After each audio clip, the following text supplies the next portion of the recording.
بسم اللہ الرحمن الرحیم نحمده ونصلی ونسلم علی رسولہ الکریم اما بعد السلام علیکم ورحمۃ اللہ وبرکاتہ۔ محترم ناظرین و سامعین کرام، ہم ہمیشہ سنتے رہتے ہیں کہ حضرت سیدنا موسیٰ کلیم اللہ علیہ السلام نے امت محمدیہ میں شامل ہونے کے لیے اللہ تبارک و تعالی سے دعا فرمائی تھی۔ یہ واقعہ آج ہم سماعت کریں گے۔ اس واقعے کو، اس حدیث کو، اس روایت کو امام جلال الدین سیوطی شافعی رحمۃ اللہ علیہ اپنی مشہور کتاب الخصائص الکبریٰ میں امام ابو نعیم کی حلیۃ الاولیاء کے حوالے سے نقل کرتے ہیں۔ حضرت ابو ہریرہ رضی اللہ تعالی عنہ اس حدیث کی روایت کرنے والے ہیں۔ آپ فرماتے ہیں کہ حضور اکرم صلی اللہ علیہ وسلم نے ارشاد فرمایا، ان موسیٰ لما نزلت علیہ التوراۃ وقرأها فوجد فیہا ذکر هذه الامہ۔ جب موسیٰ علیہ السلام کے اوپر اللہ کا کلام تورات نازل ہوا تو انہوں نے اس کی تلاوت فرمائی، تو اس کے اندر اس امت کا تذکرہ انہوں نے پایا، یعنی امت محمدیہ کا تذکرہ انہوں نے تورات کے اندر پایا۔ قال یا رب انی اجد فی الالواح امتا هم الآخرون السابقون۔ انہوں نے امت محمدیہ کا تذکرہ اور امت محمدیہ کے فضائل اس میں پڑھ کر اللہ تبارک و تعالیٰ سے کہا کہ اے پروردگار، میں اپنے تورات کی تختیوں میں ایک امت کا تذکرہ پاتا ہوں، وہ امت آخر بھی وہی رہے گی، پہلے بھی وہی رہے گی۔ آخر بھی وہی رہے گی کا کیا مطلب ہے؟ سارے انبیاء علیہ السلام کی امت آ کر دنیا سے چلی جائے گی، آخر میں یہ امت دنیا میں آئے گی۔ اور یہ امت پہلے رہے گی کا کیا مطلب ہے کہ جب جنت میں جانے کا موقع آئے گا تو ہر نبی کی امت پیچھے رہ جائے گی، امت محمدیہ کو سب سے پہلے جنت میں داخل کیا جائے گا۔ تو امت محمدیہ صلی اللہ علیہ وسلم یعنی کہ ہم دنیا میں آنے کے اعتبار سے تو آخری امت ہے، لیکن جنت میں داخل ہونے کے اعتبار سے سب سے پہلی امت ہے۔ تو آپ علیہ السلام نے تورات میں پڑھا کہ ایک امت آنے والی ہے جو آخر بھی رہے گی، پہلے بھی رہے گی۔ فجعلھا امتی، اے اللہ اس قوم کو میری امت بنا دے، ان لوگوں کو میری امت بنا دے، مجھے ان کا نبی بنا دے۔ اللہ تعالیٰ نے جواباً ارشاد فرمایا، تلک امت احمد، اے موسیٰ وہ احمد صلی اللہ علیہ وسلم کی امت ہے۔ پھر موسیٰ علیہ السلام عرض گزار ہوتے ہیں، قال یا رب انی اجد فی الالواح امتا هم المستجیبون والمستجاب لهم۔ اے اللہ میں تورات کی تختیوں میں ایک ایسی امت کا ذکر پاتا ہوں، تذکرہ پاتا ہوں جو اطاعت و فرما برداری کرے گی اور ان کی دعاؤں کو قبول کیا جائے گا، یعنی وہ تیری بات سنے گی تو ان کی بات سنے گا۔ ایک ایسی امت کا میں ذکر اس کے اندر پا رہا ہوں، لہٰذا تو اس کو میری امت بنا دے اور مجھے ان کا نبی بنا دے۔ اللہ تعالیٰ جواباً ارشاد فرمایا کہ تلک امت احمد، اے موسیٰ وہ تمہاری نہیں بلکہ وہ میرے محبوب احمد صلی اللہ علیہ وسلم کی امت ہے۔ پھر موسیٰ علیہ السلام تیسری مرتبہ کہتے ہیں، یا رب انی اجد فی الالواح امتا اناجیلہم فی صدورہم یقرؤونہ ظاہرا فجعلھا امتی۔ اے اللہ میں ایسی امت کا تذکرہ اپنی کتاب کے اندر پاتا ہوں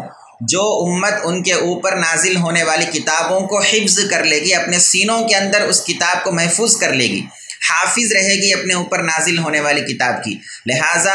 وہ حافظ بھی رہے گی اور دیکھ کر بھی اپنی کتاب کی تلاوت کریں گی، اس کو پڑھ سکیں گی، ان کو میری امت بنا دے۔ تو موسیٰ علیہ السلام کو اللہ تعالیٰ کہتے ہیں نہیں، وہ احمد صلی اللہ علیہ وسلم کی امت ہے۔ پھر موسیٰ علیہ السلام کہتے ہیں، اے اللہ میں ایسی امت کا تذکرہ تورات میں پاتا ہوں، یأکلون الفیء، جن کے لیے مال غنیمت حلال رہے گا۔ جب جنگ میں جاتے ہیں، کفار سے مقابلہ ہوتا ہے اور مسلمان جیت جاتے ہیں تو کفار کا سارا مال و اسباب مسلمانوں کا ہو جاتا ہے، اس کو مال غنیمت کہتے ہیں۔ یہ پچھلی امتوں کے لیے حلال نہیں تھا، لیکن آپ نے تورات کے اندر کیا پڑھا کہ آخری زمانے میں جو امت آئے گی ان کے لیے مال غنیمت حلال رہے گا۔ تو موسیٰ علیہ السلام کہتے ہیں ان کو میری امت بنا دے، مجھے ان کا نبی بنا دے۔ اللہ کہتا ہے نہیں، تلک امت احمد، وہ احمد صلی اللہ علیہ وسلم کی امت ہے۔ پھر موسیٰ علیہ السلام کہتے ہیں، اے اللہ میں ایسی امت کا تذکرہ تورات کی تختیوں میں پا رہا ہوں، یجعلون الصدقۃ فی بطونہم یؤجرون علیہا، وہ صدقے کے مال کو خود کھائیں گے، اپنے پیٹوں میں صدقہ پہنچائیں گے اور اس پر ان کو اجر و ثواب بھی دیا جائے گا۔ یعنی پچھلی امتوں کے لیے صدقہ خود کھانا ان کے لیے حلال نہیں تھا، امت محمدیہ کے لیے اس کو حلال کر دیا گیا ہے۔ تو آپ صلی اللہ علیہ وسلم کے امت کا کیا مقام و مرتبہ آپ دیکھیے۔ موسیٰ علیہ السلام عرض گزار ہوتے ہیں کہ اے اللہ مجھے اس کا نبی بنا دے اور ان لوگوں کو میری امت بنا دے۔ اللہ تبارک و تعالیٰ جواباً ارشاد فرماتے ہیں، تلک امت احمد، وہ احمد صلی اللہ علیہ وسلم کی امت ہے۔ پھر موسیٰ علیہ السلام کہتے ہیں، اے اللہ میں تورات کی تختیوں میں ایک امت کا تذکرہ پاتا ہوں اذا ہم احدهم بحسنۃ فلم يعملها کتبت له حسنۃ واحدہ، ان میں کا کوئی آدمی اگر نیکی کرنے کا محض ارادہ کرے اور نیکی نہ کر سکے تو محض ارادے پر اس کے لیے ایک نیکی لکھ دی جائے گی۔ وَإِنْ عَمِلَهَا كُتِبَتْ لَهُ 10 حسنات، اور اگر وہ اللہ کی توفیق سے نیکی کر گزرے تو نیکی کرنے کے بعد 10 نیکیاں اس کے نامہ اعمال میں لکھی جائیں گی۔ نیکی کا محض ارادہ ہوا، نیکی عمل میں نہیں آئی تو ایک نیکی ہے، اور نیکی کر گزرا ہے، کوئی اچھا کام کر گزرا ہے تو 10 نیکیاں اس کو مل رہی ہیں، ان کو میری امت بنا دے۔ اللہ فرماتا ہے نہیں، وہ احمد صلی اللہ علیہ وسلم کی امت ہے۔ پھر موسیٰ علیہ السلام عرض گزار ہوتے ہیں، یا ربی انی اجد فی الالواح امتا اذا ہم احدهم بسیئۃ فلم یعملها لم تکتب وَإِنْ عَمِلَهَا كُتِبَتْ عَلَيْهِ سَيِّئَةٌ وَاحِدَةٌ، اے اللہ ان میں کا اگر کوئی گناہ کا محض ارادہ کرتا ہے تو صرف ارادے پر کوئی گناہ لکھا نہیں جاتا، اور اگر نفس و شیطان کے بہکاوے میں آ کر کوئی ان میں کا گناہ کر گزرتا ہے تو صرف ایک گناہ اس کا لکھا جاتا ہے، ان کو میری امت بنا دے۔ اللہ فرماتے ہیں نہیں، وہ احمد صلی اللہ علیہ وسلم کی امت ہے۔ پھر موسیٰ علیہ السلام عرض کرتے ہیں، یا ربی انی اجد فی الالواح امتا، اے اللہ میں اپنے تورات کی تختیوں میں ایک ایسی امت کا ذکر پاتا ہوں، تذکرہ پاتا ہوں، یؤتون العلم الاول والعلم الاخر، اے اللہ جن کو پہلے کے لوگوں کا بھی علم عطا کیا جائے گا، آخر کے لوگوں کا بھی علم عطا کیا جائے گا، اولین و آخرین کا جمیع علم انہیں دے دیا جائے گا۔ فیقتلون قرون الضلالۃ والمسیح الدجال، تو وہ کیا کریں گے؟ گمراہ کن لوگوں کا قتل کریں گے، اور آخر زمانے میں جو دجال نکلے گا اس دجال کو بھی یہ امت قتل کرنے والی ہے۔ فجعلھا امتی، تو ان لوگوں کو میری امت بنا دے۔ اللہ تعالیٰ فرماتے ہیں تل کا امت و احمد، نہیں اے موسیٰ، وہ احمد صلی اللہ علیہ وسلم کی امت ہے۔ اب اتنے سارے فضائل و مناقب ایک ایک کر کے موسیٰ علیہ السلام گنوا رہے ہیں، اور ہر فضیلت کے آخر میں فجعلھا امتی، اے اللہ انہیں میری امت بنا دے، عرض کر رہے ہیں۔ اللہ کہہ رہا ہے تل کا امت و احمد، تل کا امت و احمد، نہیں وہ احمد کی امت ہے، احمد کی امت ہے صلی اللہ علیہ وسلم۔ اب بالآخر موسیٰ علیہ السلام اللہ تبارک و تعالیٰ سے عرض کرتے ہیں فجعلنی من امتی احمد صلی اللہ علیہ وسلم، اے اللہ جب امت احمد کے اتنے سارے فضائل ہیں تو مجھے بھی امت احمد کا ایک فرد بنا دے، یعنی مجھے بھی حضور اکرم صلی اللہ علیہ وسلم کی امت میں شامل کر کے آپ کا ایک امتی بنا دے۔ تو اللہ تبارک و تعالیٰ نے تو فیصلہ کر لیا، موسیٰ علیہ السلام کو نبی بنا دیا، رسول بنا دیا، اب پھر کیسے حضور اکرم صلی اللہ علیہ وسلم کی امت میں پھر شامل کرتا؟ تو اللہ تبارک و تعالیٰ چونکہ انہوں نے خواہش ظاہر کی آقا علیہ السلام کی امت میں داخل ہونے کی، تو اللہ تبارک و تعالیٰ کیا فرماتا ہے؟ فَأُعْطِيَ عِنْدَ ذَلِكَ خَصْلَتَيْن، روایت میں آتا ہے کہ اللہ نے اسی وقت ان کو 2 مقامات عطا فرمائے، 2 خوبیاں عطا فرمائیں، 2 فضیلتیں عطا فرمائیں، اور ارشاد فرمایا، قرآن مجید میں بھی یہ آیت آ گئی ہے، یا موسیٰ انی اصطفیتک علی الناس برسالاتی و بکلامی فخذ ما آتیتک وکن من الشاکرین، اے موسیٰ میں نے سارے لوگوں کے اوپر تم کو چن لیا ہے، منتخب کر لیا ہے اپنے پیغام کے ذریعے اور اپنے کلام کے ذریعے، یعنی میں تمہیں رسالت دے رہا ہوں اور کلام دے رہا ہوں، ان 2 چیزوں کو لے لو اور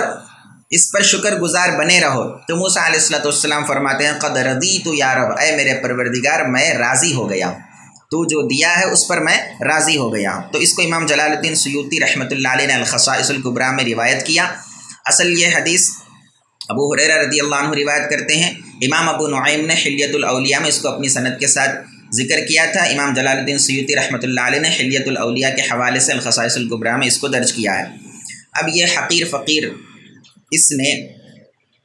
اس سارے واقعے کو ایک نظم کے اندر مثنوی کی شکل میں بیان کیا ہے، ہم نے اس کو مثنوی کی شکل میں ترتیب دیا ہے، نظم کیا ہے، تاکہ شعر و شاعری کی طرف لوگوں کی زیادہ توجہ ہوتی ہے، تو جو بات نثر میں سنی جاتی ہے وہی اگر نظم میں سنی جائے، اشعار کی صورت میں سنی جائے تو زیادہ اثر انداز ہوتی ہے اور زیادہ لوگ اس سے لطف اندوز ہوتے ہیں۔ تو یہ سارے کے سارے واقعے کو ہم نے ایک مختصر سے نظم کے اندر بیان کیا ہے، جو مثنوی کی طرز پر ہے، وہ آپ کے گوش گزار کرنا چاہتا ہوں، وہ آپ سماعت فرمائیں۔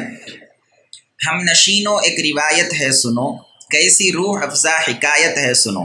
بو نعیم اپنی سند سے لائے ہیں، ہاں سیوطی اس طرح فرمائے ہیں،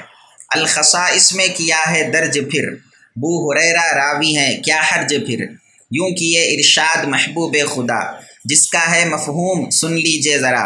ایک دن موسیٰ کلیم طور نے، صاحب تورات پر از نور نے، حق تعالی سے کہا اے ذوالجلال، دور تیری ذات از وہم و خیال، تختیاں تورات کی دیکھی ہیں سب، ان میں پایا ایک امت پر عجب، سب سے آخر آئے گی دنیا میں وہ، جائے اول جنت علیا میں وہ، جو تیری طاعت کرے گی یوں صدا، تو کرے مقبول جس کی ہر دعا، ہوگی اس امت پہ نازل جو کتاب، حفظ وہ دل میں کرے گی باثواب، ظاہراً اس کی تلاوت بھی کرے، یوں بھلا کیا کوئی امت بھی کرے، جائز اس کو ہے غنیمت کا بھی مال، واسطے اس کے ہے صدقہ بھی حلال، کھائے صدقہ پائے پھر اجر و ثواب، ان فضائل کی نہ حد ہے نہ حساب، جب ارادہ کوئی نیکی کا کرے، ایک نیکی اس ارادے پر ملے، اور کر گزرے جو نیکی کوئی بس، تب تو اس کو نیکیاں مل جائیں 10، گر کرے ان میں کوئی عزم بدی، نہ لکھی جائے برائی ایک بھی، اور برائی گر کرے ان میں کوئی، پھر لکھی جائے برائی ایک ہی، اس کو حاصل ہوگا علم اولی، اور دیا جائے گا علم آخری، مارے گی گمراہ کن اشخاص کو، قتل پھر دجال کا اس سے ہی ہو، اس کو میری تو بنا امت خدا، اور مجھے اس کا نبی کر دے صدا، سن کے فرمایا خدا نے اے کلیم، امت احمد ہے وہ قوم عظیم، بولے موسیٰ اے خدائے خشک و تر، وہ نہ ہو پائے میری امت اگر، فضل اتنا ہو تیرا حاصل مجھے، امت احمد میں کر شامل مجھے، سن کے فرمایا خدا جل و علا،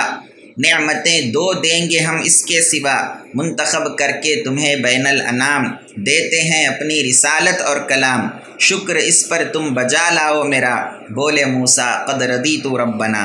یہ لطیف روسیہ ہو پرخطا، مثنوی میں نظم یہ قصہ کیا، اس کو اب مقبول رب بحر و بر، از طفیل احمد مختار کر۔